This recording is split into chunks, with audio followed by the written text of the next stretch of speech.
होना चाहिए कि हम सब कुछ बोल के बता सकते हैं। तो हमारे बारे में कोई भी गलत शब्द मत बोलो अपने घर जाके नहीं है, क्योंकि हम तुमसे कुछ ऐसा नहीं सिखा रहे कि तुम गलत बोलो। हम तो तुम्हें ईश्वर के प्रति कर रहे हैं, अच्छाई के लिए कर रहे हैं कि तुम अच्छाई पे जाओ। जब तुम जिसके पास आ रहे हो उसकी जाके बुराई कर रहे हो अपने घरों में, तो आप क्या अच्छाई लेने आ रहे हो हमारे पास? कुछ अच्छाई नहीं लेने आ रहे और कुछ भला भी नहीं होगा।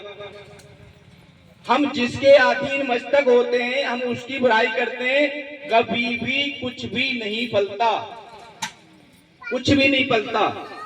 अगर हम जिस ईश्वर के शरण में गए हैं, आदमी कोई काम नहीं करता, तुम कहीं भी चले जाओ, जहां जाओगे वहां ईश्वर ही कार्य करता है। इंसान सिर्फ एक माध्यम है, एक माध्यम बनके इंसान बैठा हुआ है।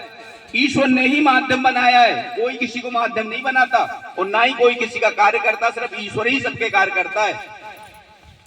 तो तुम उस ईश्वर के पास जा रहे हो और जाने के बाद भी तुम अपने मुख से गलत शब्द निकाल रहे हो, ये हमें बर्दाश्त नहीं होगा कि आप हमारे बारे में बोलो या हमारे ईश्वर के बारे में बोलो।